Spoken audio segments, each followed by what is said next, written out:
ప్రశస్తమైనటువంటి సమయంలోకి వచ్చి ఉన్నాము. ఈరోజు మనకి వాక్య సందేశాన్ని యాకోబు పాస్టర్ గారు అందజేస్తారు. సమయాన్ని పాస్టర్ గారికి ఇద్దాము. యాకోబయ్య గారు వందనాలండి. 6:05 వరకు మీకు సమయం ఉంటుంది. వాక్య సందేశాన్ని అందజేయవలసిందిగా ఆహ్వానం. ఓకే అమ్మగారు, వందనాలు. మన ప్రభువును రక్షకుడైన యేసుక్రీస్తు నామమున ఉదయకాల సమయంలో యేసు వైపు చూచుచు అనే ఆధ్యాత్మికమైన కార్యక్రమానికి వచ్చేసిన మీ అందరికీ కూడా ప్రభు పేరిట హృదయపూర్వకమైన వందనములు తెలియజేస్తున్నాను. చాలా సంతోషం.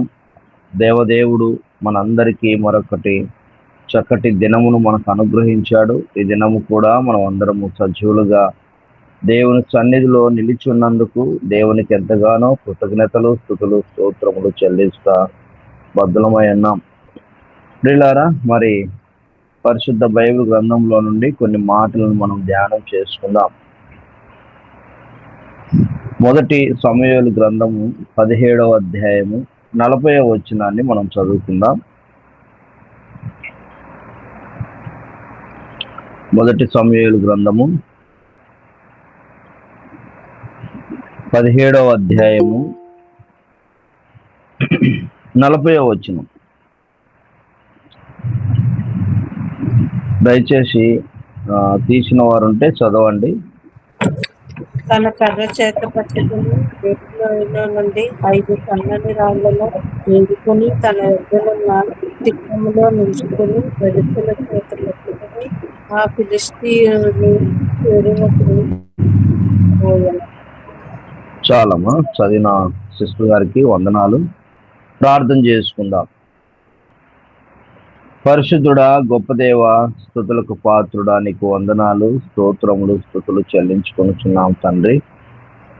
రాత్రంతా మా పడకల్లో మీరు తోడుగా ఉండి సురక్షితమైన నిద్రనిచ్చారు దేవా, అందును బట్టి నీకు వందనాలు.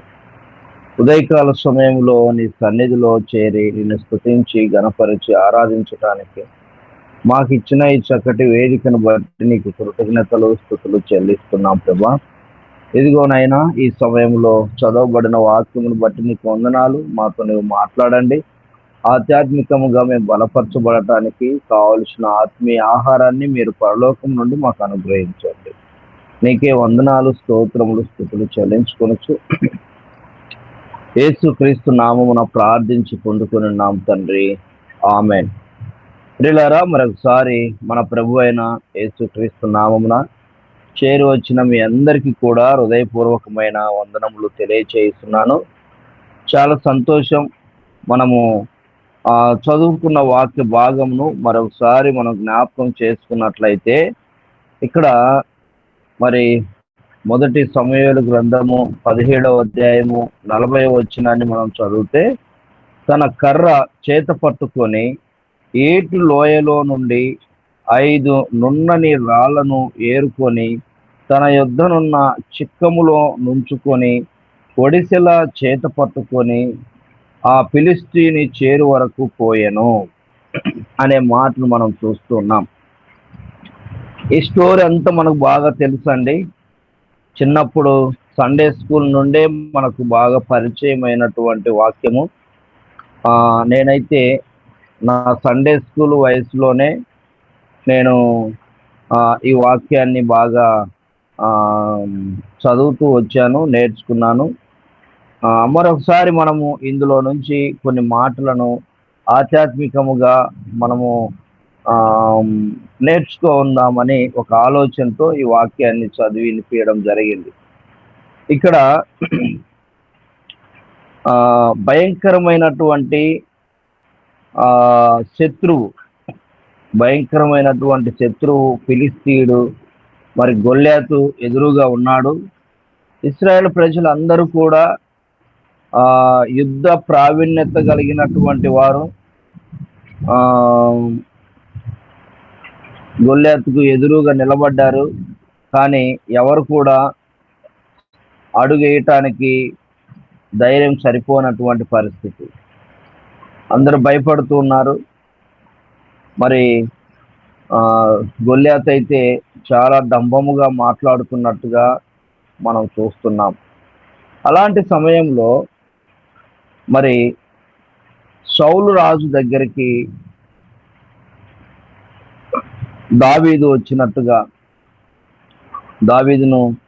దావీదు నేను చంపుతాను అని చెప్పినట్టుగా అయితే దావీదుకు సౌలు తెలియజేస్తున్నటువంటి మాటలు మనం చూస్తే పై వచనములో అక్కడ 35వ వచనములో మనం చదివితే నేను 33వ వచనాన్ని అక్క 33 చదవండి. సౌలు ఈ ఫిలిష్తీయుని ఎదుర్కొని వానితో పోట్లాడుటకు నీకు బలము చాలదు, నీవు బాలుడవు, వాడు బాల్యము నుండి యుద్ధాభ్యాసము చేసిన వాడని దావీదుతో అనెను.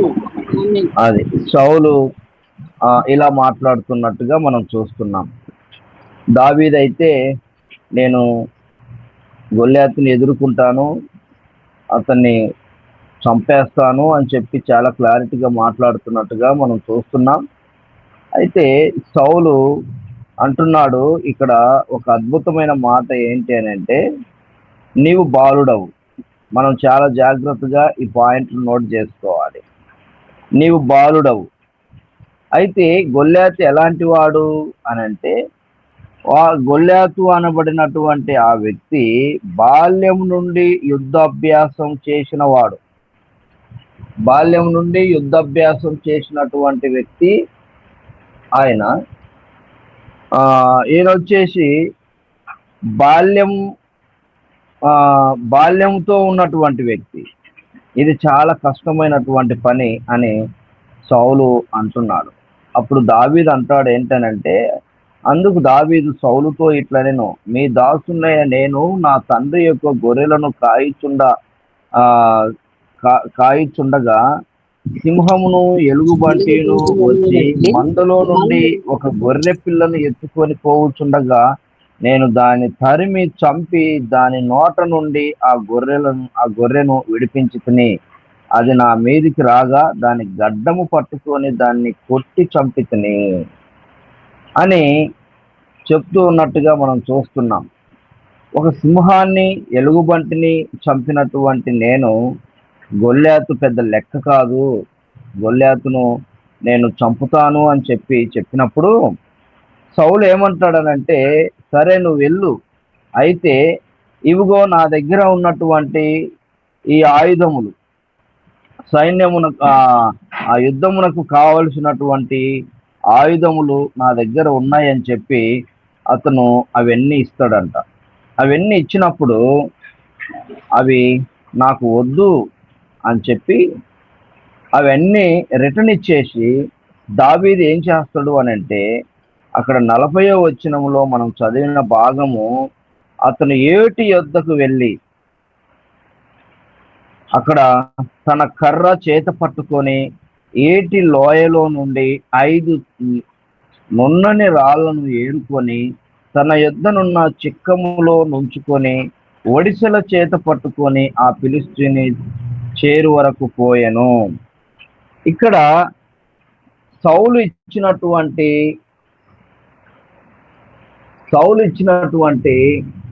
ఆ యుద్ధ ఉపకరణాలను తిరస్కరించేసి, అంటే వాటిని రిటర్న్ ఇచ్చేసి దావీదు చేస్తున్నటువంటి పని ఏంటనంటే, దావీదు యుద్ధమునకు వెళ్ళే ముందుగా ఎక్కడికి వెళ్ళాడు అనంటే, తన చేత కర్ర పట్టుకున్నాడు.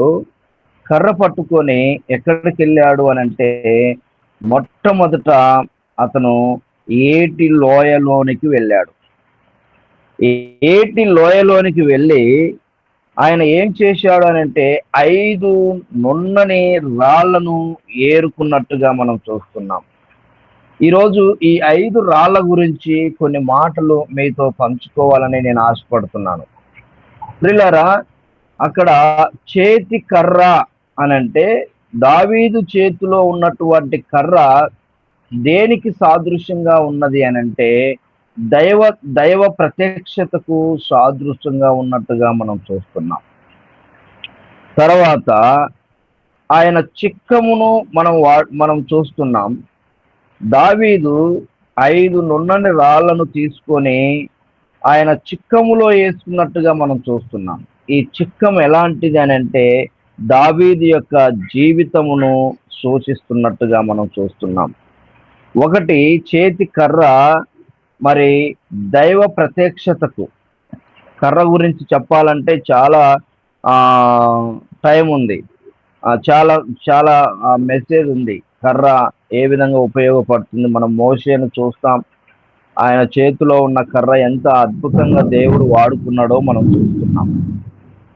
అలాగనే దావీదు చేతిలో ముందు ఏముంది అని అంటే కర్ర ఉంది, తర్వాత చిక్కము ఉంది. చిక్కము మరి జీవితమునకు సూచనగా గుర్తుగా ఉంటుంది.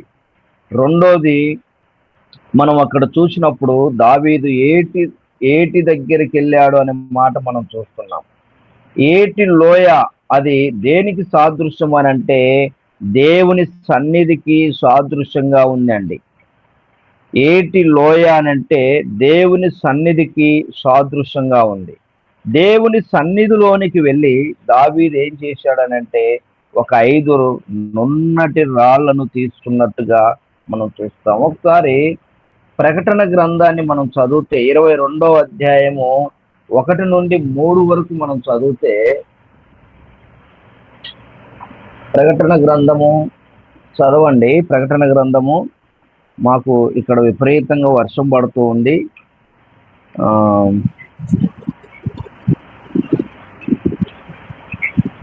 ప్రకటన గ్రంథము 22వ అధ్యాయము 1 నుండి 3 వచనాల వరకు మనం చదివితే, మరియు స్ఫటికము వలె మెరియునట్టి జీవ జలముల నది దేవుని యొక్కయు గొర్రెపిల్ల యొక్కయు సింహాసనము నద్ద నుండి ఆ పట్టణపు రాజవీధి మధ్యను ప్రవహించుట ఆ దూత నాకు చూపెను. ఆ నది యొక్క దివలను అవలను జీవవృక్షముండను. అది నెలకు ఫలించుచు 12 కాపులు కాయును. ఆ వృక్షము యొక్క ఆకులు జలములను స్వస్థపరచుటకై వినియోగించును. ఇక మీదట శిల్పగ్రస్తమైనదేది దానిలో ఉండదు. దేవుని యొక్కయు గొర్రెపిల్ల యొక్కయు సింహాసనము దానిలో ఉండును. ఆమేన్. ఇక్కడ మరి జీవజల నది అని మనం చూస్తా ఉన్నాం. జీవజల నది దేనికి సాదృశ్యంగా ఉంది అని అంటే దేవుని మందిరమునకు సాదృశ్యంగా ఉంది. దేవుని మందిరములో ఈ జీవజల నది ప్రవహిస్తూ ఉంటుంది. అందులో ప్రతి వృక్షము కూడా, ప్రతి చెట్టు కూడా నిరంతరము పచ్చగా ఉంటుంది. అది నెల కాపు కాస్తుంది. అది ఎప్పుడు మరి ఆ జీవముతో బ్రతుకుంటున్నట్టుగా మనం చూస్తున్నాం. అక్కడికి వెళ్ళాడండి దావీదు. ఎక్కడికి వెళ్ళాడు అని అంటే ఏటి లోయలోనికి. ఏటి లోయ అనగా దేవుని సన్నిధి. దేవుని సన్నిధిలోనికి వెళ్ళి దావీదు ఏం చేశాడనంటే 5 నున్నటి రాళ్లను తీసుకున్నాడు. 5 నున్నటి రాళ్లను తీసుకున్నాడు. ఆ 5 నున్నటి రాళ్ళు దేనికి సాదృశ్యంగా ఉన్నది అని అంటే ఆత్మీయ విశ్వాసమునకు సాదృశ్యంగా ఉన్నది. ఆత్మీయ జీవితంలో విశ్వాసమునకు సాదృశ్యంగా ఉన్నది. అందుకనే నేను రాసుకున్నాను, నా టైటిల్ నేను ఏమని రాసుకున్నానంటే దావీదు చేతిలో ఉన్న 5 ఆత్మీయ విశ్వాసపు పనిముట్లు అని రాసుకున్నాను. దావీదు చేతిలో ఉన్న 5 ఆధ్యాత్మికమైన విశ్వాసపు పనిముట్లు అని నేను టైటిల్ రాసుకోవడం, అంశాన్ని రాసుకోవడం జరిగింది. ప్రియులారా, ఇక్కడ మనం చూసాము కర్ర అంటే ఏంటో చూసాము, చిక్కం అంటే ఏంటో చూసాము, ఏటి లోయ అంటే ఏంటో చూసాము. ఇప్పుడు 5 రాళ్ల గురించి మనం నేర్చుకుందాం. 5 రాళ్ళు 5 లక్షణములను సూచిస్తూ ఉన్నాయి. మొదటి రాయి గురించి మనం చదివినప్పుడు యెహోషువ గ్రంథము రండి. యెహోషువ గ్రంథంలోనికి 24వ అధ్యాయము 25వ వచనాన్ని మనం ఒకసారి చదువుకుందాం. యెహోషువ గ్రంథము 24వ అధ్యాయము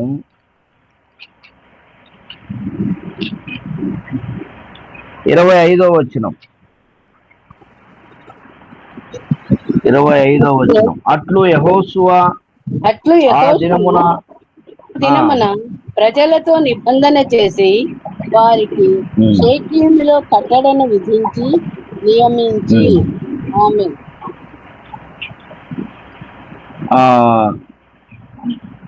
27 కదా, 27 ఒకసారి చదవండి అమ్మా. జనులందరితో ఇట్లా నేను ఆలోచించుడి, యెహోవా మనతో చెప్పిన మాటలన్నీ ఈ రాతికి వినపడెను అది మన మీద సాక్షిగా ఉండును. మీరు మీ దేవుని విసర్జించిన ఎడల అది మీ మీద సాక్షిగా ఉండును. అది మొట్టమొదటి రాయి ఏంటి, దేనికి సాదృశ్యము అని అంటే, మొట్టమొదటి రాయి సాక్ష్యమునకు సాదృశ్యంగా ఉన్నది. ఆధ్యాత్మికమైన జీవితంలో సాక్ష్యము వెరీ వెరీ ఇంపార్టెంట్ అండి. మన జీవితంలో దేవుని సన్నిధిలో విశ్వాసములో ముందుకు సాగుతున్నప్పుడు మన సాక్ష్యము చాలా అవసరం. అందుకనే మన సాక్ష్యము చాలా కరెక్ట్గా ఉండాలి. ఎట్లా అంటే, మనము బయట మాట్లాడుతున్నప్పుడు, జీవిస్తున్నప్పుడు, నడుస్తున్నప్పుడు, తిరుగుతున్నప్పుడు, ఎప్పుడైనా సరే మన సాక్ష్యము కరెక్ట్గా ఉండాలి.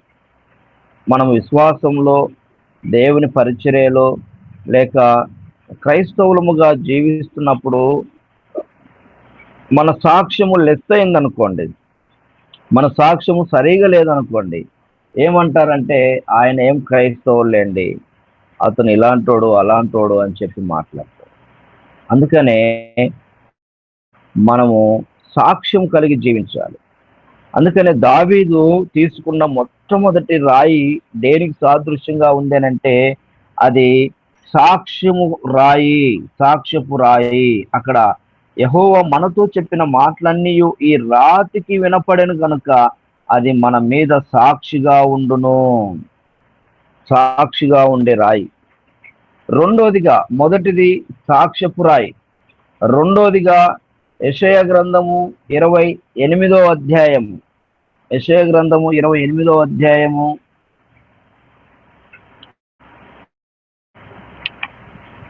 28వ అధ్యాయము 16వ వచనాన్ని ఒకసారి చదువుకుందాం.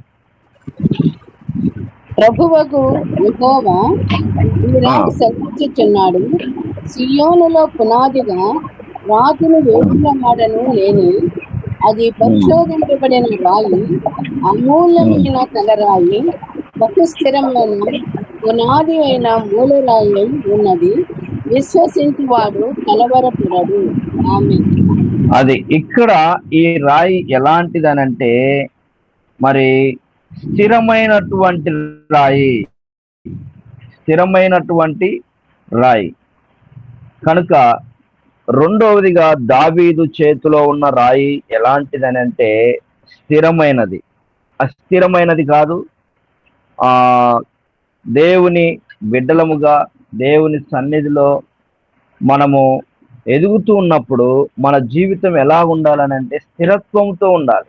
చాలా మంది స్థిరంగా ఉండలేరు, కానీ స్థిరముగా ఉండాలి. రెండవదిగా దావీదు చేతిలో ఉన్న రాయి ఎలాంటిదని అంటే అది స్థిరమైనటువంటి రాయి. మూడవదిగా మనం చూస్తున్నాము యోహాను సువార్త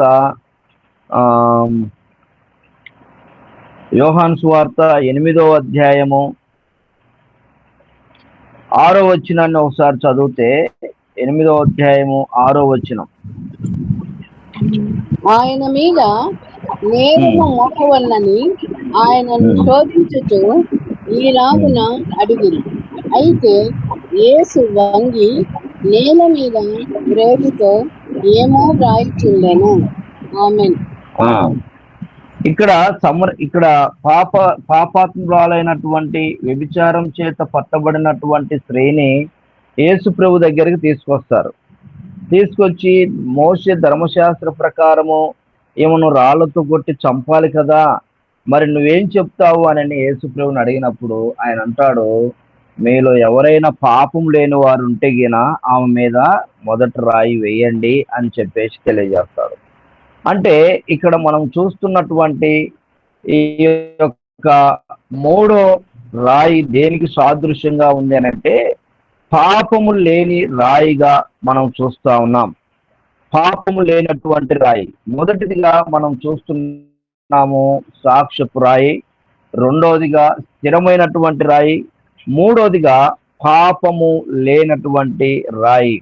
ఇకపోతే నాలుగో మాటను మనం చదివితే నాలుగో రాయి ఎలాంటిదనంటే 1 పేతురు 2వ అధ్యాయము 5వ వచనంలో మనం చదివితే పేతురు రాసిన పత్రిక 2వ అధ్యాయము 5వ వచనాన్ని చదవండి.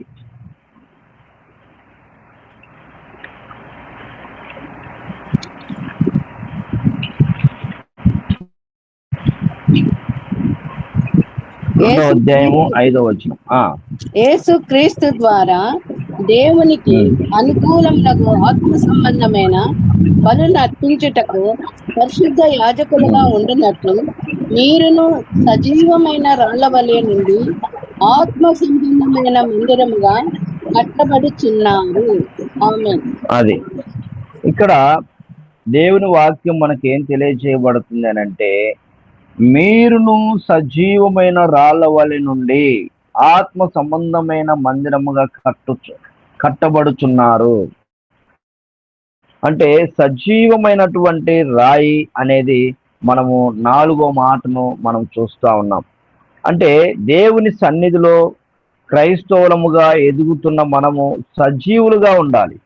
అందుకనే దేవుని వాక్యం ఏం చెప్తుంది అని అంటే సజీవులే కదా నిన్ను స్తుతించేది, నిర్జీవులు నిన్ను ఎలా స్తుతించగలరు, ఎలా సజీవులుగా ఉండగలుగుతాం అని అంటే దేవుని వాక్యము నిరంతరము ధ్యానిస్తూ ఉన్నప్పుడు, దేవుని వాక్యాన్ని మనం చదువుతున్నప్పుడు మనం సజీవులుగా ఉంటాం.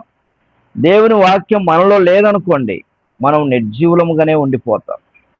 మనము బ్రతుకుంటాం, శారీరకంగా బ్రతుకుంటాం, కానీ ఆత్మీయంగా చల్లారిపోయినటువంటి ఆత్మలు ఎప్పుడు వస్తాయి అని అంటే వాక్యము మన జీవితంలో లేనప్పుడు, దేవుడు మన జీవితంలో లేనప్పుడు, దేవుని యొక్క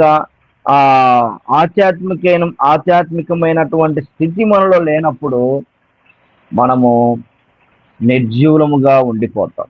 అందుకనే ఇక్కడ పేతురు తెలియజేస్తూ ఉన్నాడు, మీరు సజీవమైనటువంటి ఆత్మ సంబంధమైన మందిరముగా కట్టబడుచున్నారు. అది దావీదు చేతిలో ఉన్నటువంటి నాలుగో రాయి ఏంటి అని అంటే సజీవమైనటువంటి రాయి.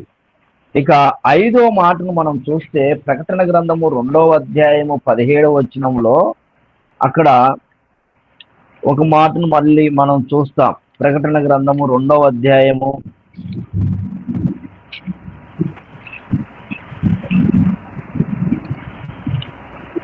17వ వచనాన్ని మనం చదువుకుంటే సంఘములతో ఆత్మ చెప్పుకున్న మాట చెవిగలవాడు వినుగాక, జయించడానికి మరుగై ఉన్న మన్నాను భుజింపనిచ్చును, మరియు అతనికి తెల్ల రాతినిచ్చును.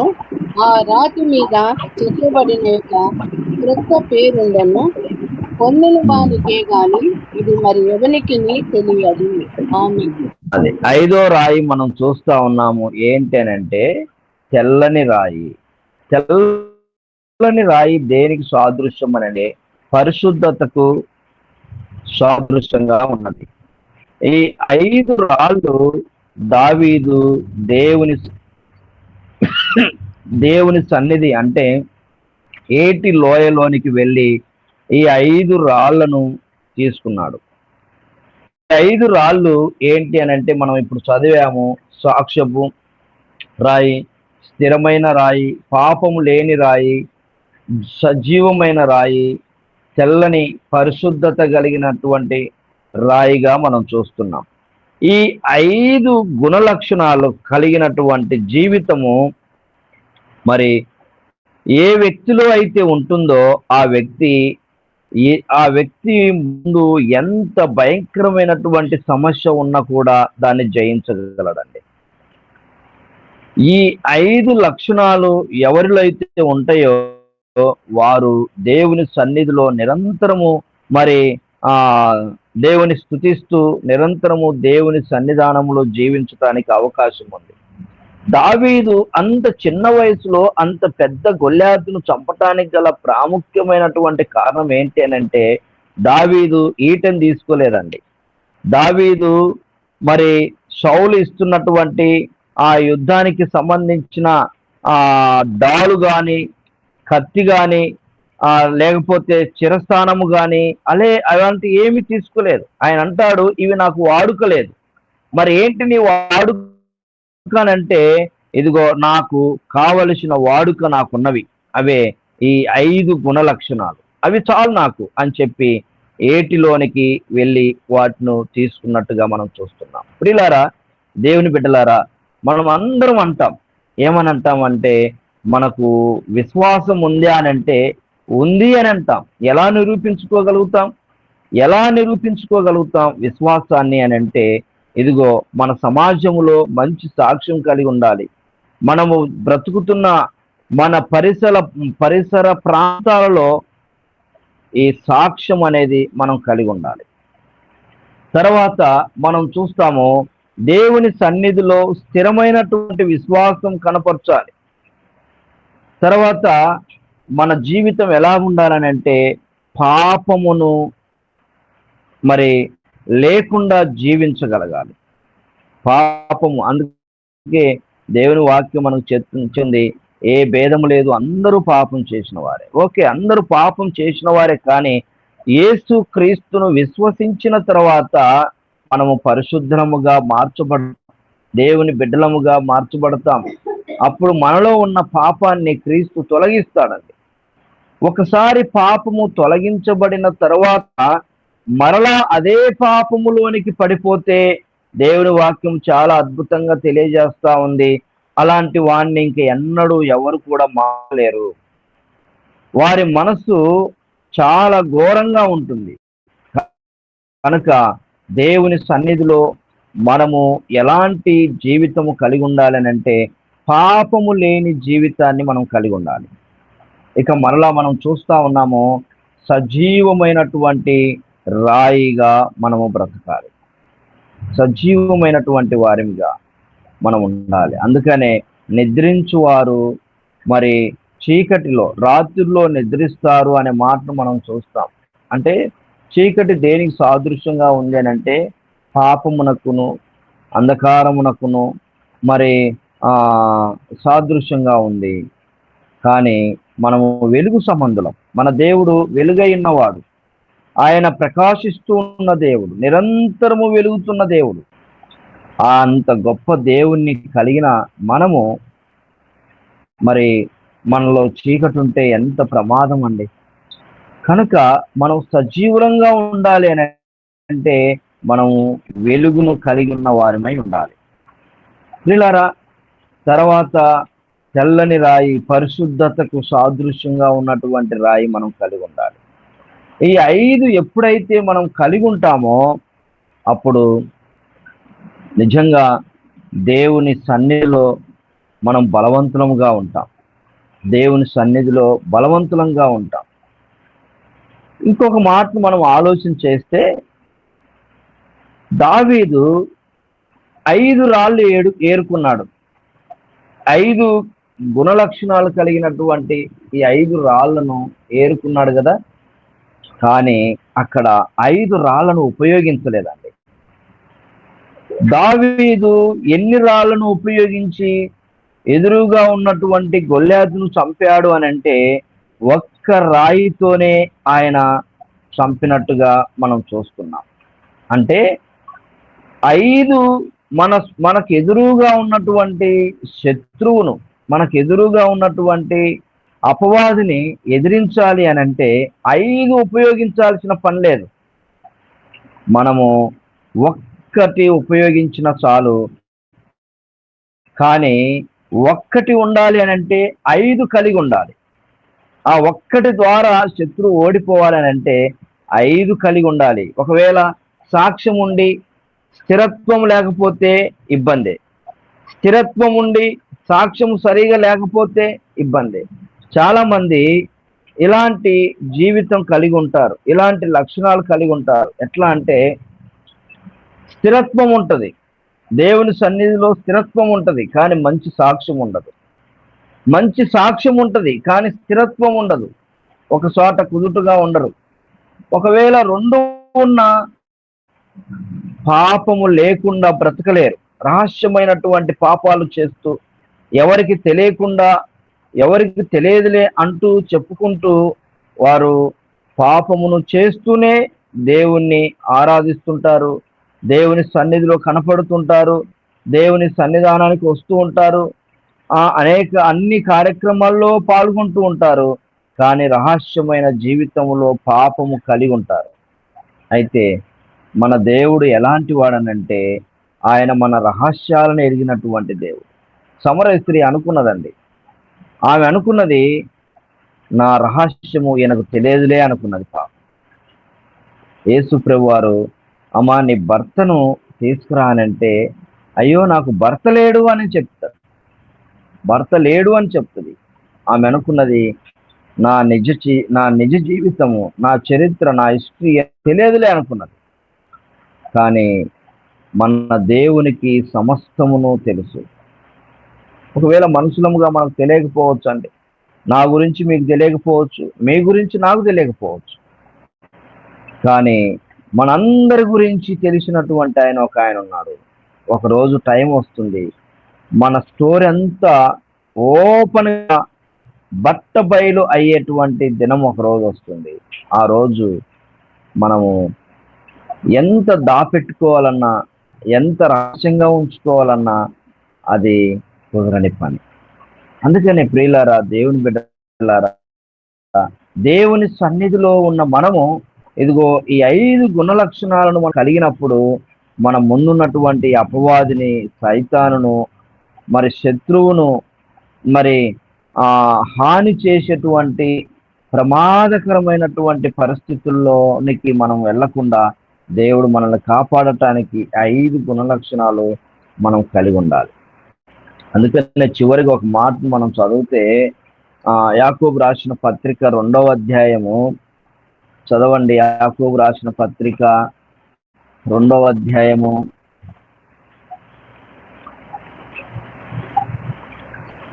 16వ వచనాన్ని మనం చదువుకుంటే,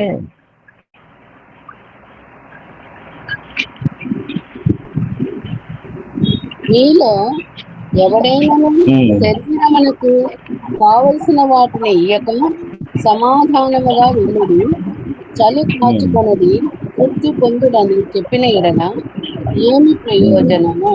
ఆమేన్.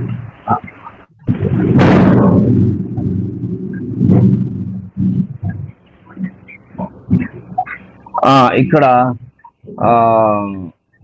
2వ అధ్యాయం 16, 17, 18 వచనాలను చూస్తే, విశ్వాసము క్రియలు లేనిదైతే అది ఒంటిగా ఉండి మృదమైనదగును. అయితే ఒకడు నీకు విశ్వాసం ఉన్నది, నాకు క్రియలున్నవి, క్రియలు లేకుండా నీ విశ్వాసము నాకు కనపరచుము, నేను నా క్రియల చేత నా విశ్వాసము నీకు కనపరుతునని చెప్పును. దేవుడు ఒక్కడే అని నీవు నమ్ముచున్నావు, అలాగూ నమ్ముట మంచిదే, దయ్యములను నమ్మి వణుకుచున్నవి. ఇక్కడ మనం చూస్తే ఒకరికి క్రియలున్నాయి, మరొకరికి విశ్వాసం ఉంది. కానీ దేవుడు ఏమంటాడనంటే విశ్వాసం ఉండాలి, క్రియలు ఉండాలి. ఈ రెండు ఏ ఒక్కటి మిస్ అయినా కూడా మన యొక్క ఆత్మీయ స్థితి నిరుపయోగంగా మారుతుంది. కనుక దేవుని సన్నిధిలో మనము జీవిస్తున్నటువంటి మనకు చాలా అవసరమైనది ఏంటి అనంటే ఈ గుణ లక్షణాలు. దావీదు తీసుకున్నటువంటి 5 రాళ్ళు కలిగినటువంటి గుణ లక్షణాలు మనం కలిగి ఉన్నప్పుడు దేవుని సన్నిధిలో మనము ఆధ్యాత్మముగా ఎదగటానికి అవకాశం ఉంటుంది. కనుక ప్రియులారా, దేవుని బిడ్డలారా, ఉదయకాల సమయంలో దేవుని వాక్యాన్ని విన్న మనం అందరం కూడా దావీదు ఏటి దగ్గరికి, అనగా దేవుని సన్నిధిలో ఆయన ఏరుకున్న 5 గుణ లక్షణాలు కలిగినటువంటి రాళ్లను మనం కలిగి ఉన్నప్పుడు మనము దేవుని సన్నిధిలో ముందుకెళ్ళటానికి ఎంతగానో అవకాశం ఉంటుంది. కనుక ఆ విధంగా మనం దేవుని సన్నిధిలో ఆనందిద్దాం, దేవుని కొరకు నిలబడదాం. దేవుడి మాటలు దీవించి ఆశీర్వదించును గాక. మాకు ఈరోజు చాలా ఎక్కువగా ఉదయం 5 గంటల నుంచి వర్షము, ఉరుములు, మెరుపులు వస్తూ ఉండి కరెంటు కూడా పోయింది. సెల్ లైట్ తీసుకొని వాక్య సందేశాన్ని వినిపించడం జరిగింది. ఓకే అయ్య గారు, మరి పెద్దలకు సమయాన్ని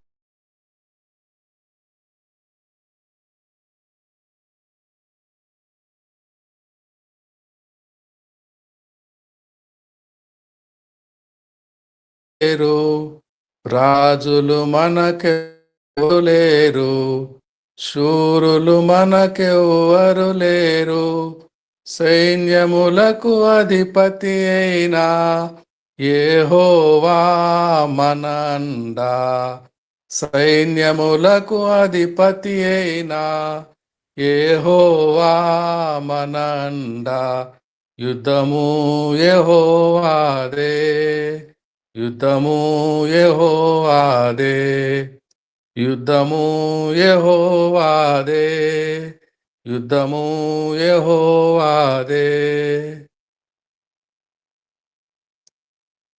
మొదటి సమూయేలు 17. యుద్ధము యెహోవాదే. మొదటి సమూయేలు 17:32 ప్రకారము, ఈ ఫిలిష్తీయుని బట్టి ఎవరి మనసును కృంగ నిమిత్తము లేదు, మీ దాసుడునైనా నేను వానితో పోట్లాడదనని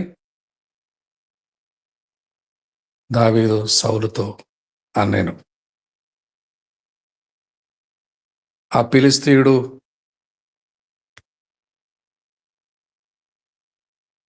ఎలాంటి వాడో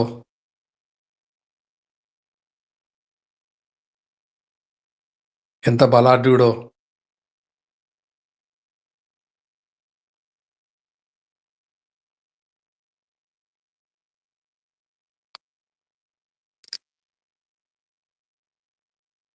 ఫిలిష్తీయుడు కర్ర తీసుకొని, నీవు నా మీదకి వచ్చుచున్నావే, నేను కుక్కనా అని దావీదుతో చెప్పి తన దేవతల పేరిట దావీదును శపించెను. నేను కుక్కనా? ఫిలిష్తీయుడు అన్నట్టుగానే కుక్కనే, కుక్క పిల్లనే. ఆ ఫిలిష్తీయుడు ఎంత బలాఢ్యుడైనా, 6 మూళ్ళ జానెడు ఆజానుబాహుడైనా కుక్కను పోలినవాడే. ఎందుకంటే సున్నతి లేని ఈ ఫిలిష్తీయుడు యెహోవా సైన్యములను ఎదిరించుటకు ఏ పాటివాడు అని దావీదు విశ్వాసము, నమ్మకం.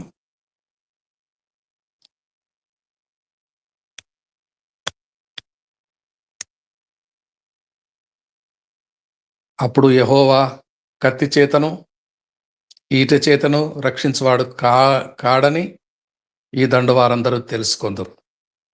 యుద్ధము యెహోవాదే, యుద్ధము యెహోవాదే, ఆయన మిమ్మును మా చేతికి అప్పగించునని చెప్పాను.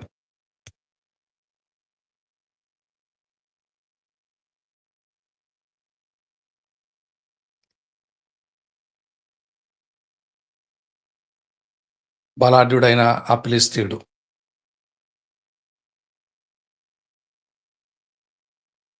ఒక వడిసెల రాతి దెబ్బకు బోర్లా పడిపోయాడు.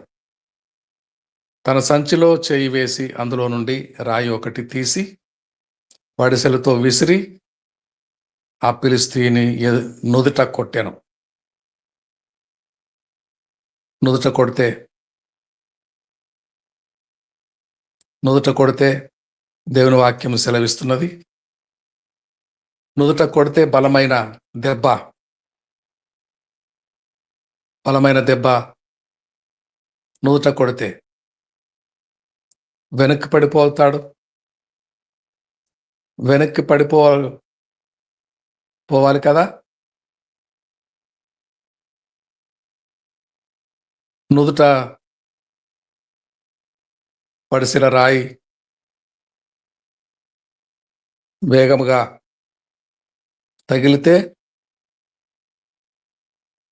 యుద్ధము యెహోవాదే అని దావీదు నమ్మకము. ఆకాశంలో నుండి ఒక బలమైన హస్తము తల వెనుక భాగములో పర్ఫెక్ట్ టైం, ఎప్పుడైతే ఆ వడిసెల రాయి నుదుట కొట్టిందో అప్పుడే గొలియాతు తల వెనుక భాగములో యెహోవా హస్తము తాకింది ప్రియులారా. అప్పుడు వెనుకకు పడిపోలేదు, యెహోవా హస్తమే ముందుకు పడదోసింది. తన సంచిలో చేయి వేసి అందులో నుండి రాయి ఒకటి తీసి వడిసెలతో విసిరి ఆ ఫిలిష్తీయుని నుదుట కొట్టెను. ఆ రాయి వాని నుదురు చొచ్చినందున వాడు నేలను బోర్లా పడెను. వడిసెల రాయి దెబ్బన, యెహోవా హస్తం దెబ్బన? ఎందుకంటే ప్రియులారా, యుద్ధము యెహోవా చేస్తున్నాడు, దావీదు పక్షమున యెహోవా చేస్తున్నాడు. దావీదు పక్షమున యుద్ధము యెహోవా జరిగించుతున్నాడు. సైన్యములకు అధిపతియగు యెహోవా,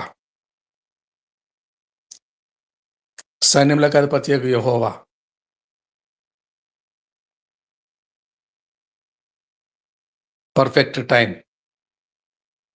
ఒక సాధారణ విశ్వాసి, ఒక చిన్న విశ్వాసి దావీదు వలె 5 రాళ్ళు వివరం తెలుసుకున్నాం. 5 రాళ్ళు ఉపయోగించలేదు, కానీ 5 రాళ్ళు అవసరమే. 5 రాళ్ళు జీవితములో సిక్కములో ఉండుట అవసరమే. 5 రాళ్ళు ఎప్పుడైతే కలిగి ఉన్నాడో ఒకే ఒక్క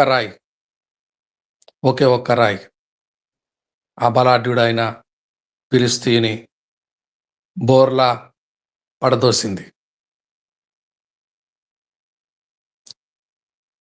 యుద్ధము యెహోవాదే, యుద్ధము జరిగించువాడు యెహోవా దేవుడే, సైన్యములకు అధిపతియగు యెహోవా. Perfect time. యెహోవా హస్తము సిద్ధముగా ఉన్నది ఆ ఫిలిష్తీయుని కొట్టటానికి. బలాఢ్యుడైన గొలియాతును పడదోయటానికి, బలమైన ఆ సమస్యను పడదోయటానికి 5 రాళ్ళు దావీదు యుద్ధ జీవితంలో ఉన్న ఒకే ఒక్క రాయి. ఏ రాయో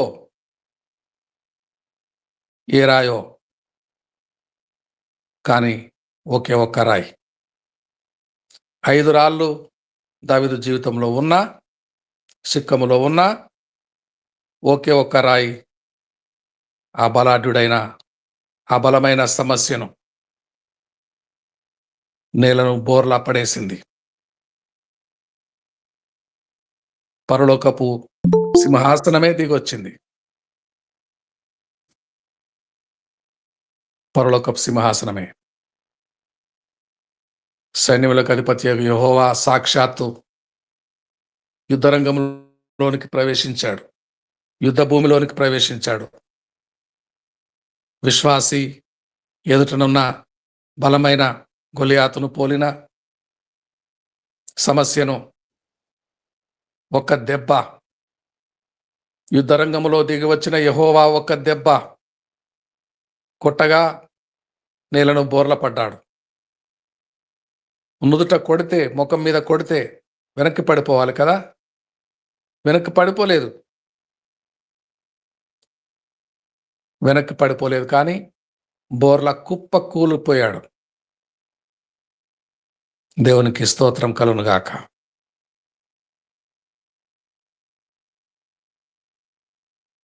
ఐదు రాళ్ళు మనము స్పష్టంగా విని ఉన్నాము.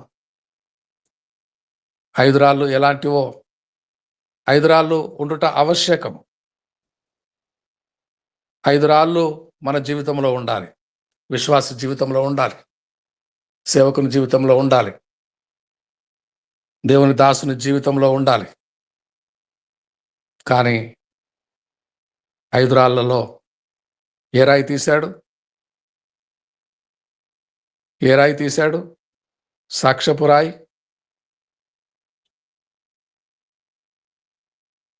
ఐదు రాళ్ళు ఏదో ఒక రాయి. యుద్ధరంగంలో యుద్ధము చేయవాడు యెహోవా.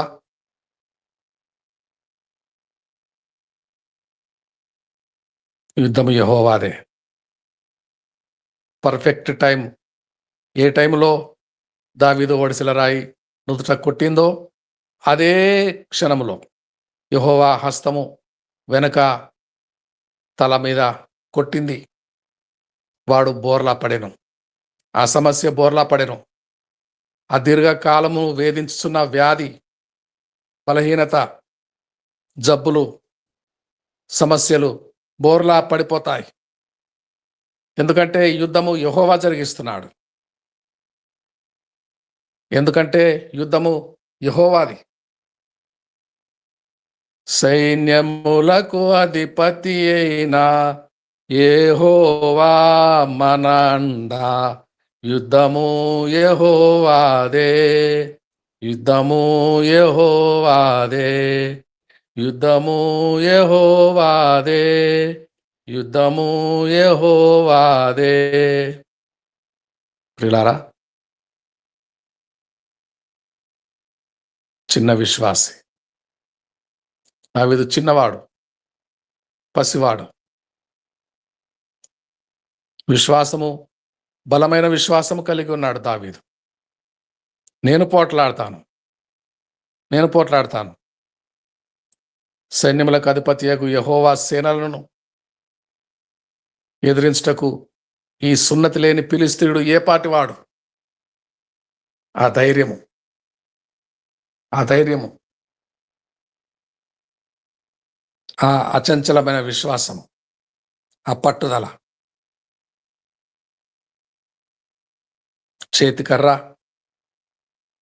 చేతికర్రను చూసి నేను కుక్కనా అన్నాడు గొలియాత్. ఒరేయ్, నీవు కుక్కవే, నీ తల తెగవేస్తాను, నీ మాంసమును అడవి మృగములకు, ఆకాశ పక్షులకు ఆహారముగా వేస్తాను. ఈ దినమే వేస్తాను, ఈ దినమే ఒక్క దెబ్బతో నిన్ను కొడతాను.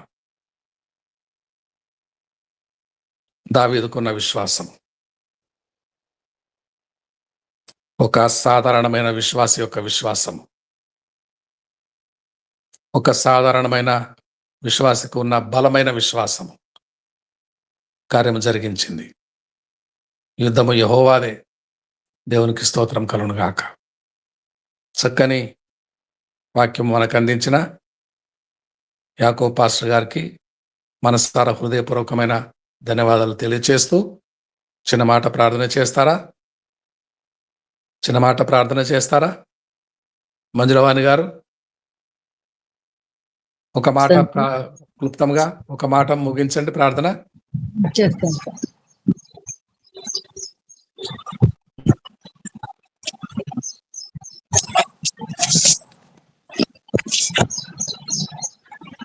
పరిశుద్ధుడా, అత్యుత్కమైన సర్వోన్నతుడా, మీకు స్తోత్రం నైనా. ఈ యొక్క గొప్ప సమయం మాకు దయచేసిన దేవా మీకు వందనాలయ్యా. యేసయ్యా, పరిశుద్ధమైన 5 రాళ్ళను గురించి తండ్రి బోధించిన యాకోబు గారిని ఆస్వాదించండి ప్రభా. అతని ఇంకను వాక్యములు ఎదుగుటకునైనా సహాయం దయచేయమని, అంచెలంచెలుగా ఎదిగించమని వేడుకొంచున్నాం ప్రభా. నా 5 రాళ్ళను గుణాలను మేము కలిగి ఉండి తండ్రి, మేము కూడా తండ్రి అపవాదిని ఎదిరించే బిడ్డలుగా తండ్రి మమ్మలను దీవించండి నాయన, ఆస్వాదించండి తండ్రి. మొట్టమొదటిగా నాయన సాక్షి రాయి, స్థిరమైన రాయి, పాపము లేని రాయి, సజీవమైన రాయి, పరిశుద్ధమైన రాయిగా తండ్రి మేము జీవించి నాయన అపవాది శక్తులన్నిటినీ లయపరిచే బిడ్డలుగానైనా మమ్మల్ని ఆశీర్వదించమని వేడుకొంచున్నాం తండ్రి. చక్కటి వర్తమానమును అందించిన యాకోబు పాస్టర్ గారికి వందనాలు తెలుపుతున్నాను తండ్రి. ప్రార్థనలో తండ్రి కూడిన బిడ్డలందరికీ నాయన పేరిట వందనములు తెలియపరుస్తున్నాను నాయన. వాక్యమును విని తండ్రి ప్రతి ఒక్కరూ నాయన స్థిరమైన రాయిగా ఉండుటకునైనా సహాయం అందించండి ప్రభా. ప్రతి ఒక్కరూ నాయన వాక్యమును విని తండ్రి వదిలిపెట్టకుండా తండ్రి వాక్యానుసారంగా నడుచుట ప్రతి ఒక్కరికి నేర్పించండి ప్రభా. తండ్రి ఇంకా ఎప్పుడైనాను తండ్రి 5 రాళ్ళను గురించి చెప్పాలి అని అంటే తండ్రి 5 రాళ్ళను గురించి మేము కూడా ఇతరులకు బోధించే బిడ్డలుగానైనా ఆశీర్వదించుమని, అడగనివి అడగమర్చి నీవులన్నిటినీ దయతో అనుగ్రహించుమని నజరేయుడైన యేసుక్రీస్తు అతి పరిశుద్ధ నామంలో అడిగి దీన మనస్సుతో వేడుకొంచున్నాము తండ్రి. ఆమేన్. ఆమేన్. చక్కగా మనందరి నిమిత్తము ప్రభును వేడుకొనిన ప్రియ సహోదరి మంజులవాణి గారికి హృదయపూర్వకమైన వందనాలు తెలియజేస్తున్నాము. ఇప్పుడు ప్రభు నేర్పిన ప్రార్థన, ప్రభు వలన పొందిన ప్రార్థన చెప్పుకుందామండి ప్రియులారా.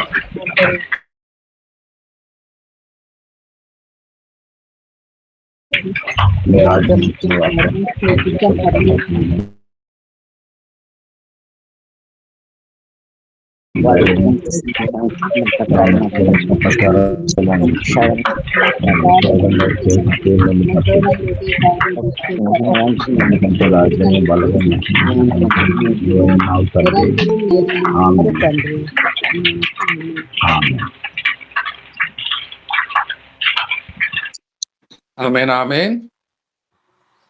చక్కని వాక్యము మన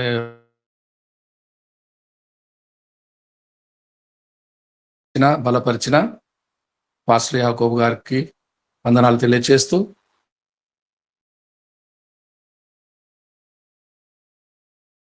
తదుపరి కార్యక్రమంలోకి వెళ్తున్నాము.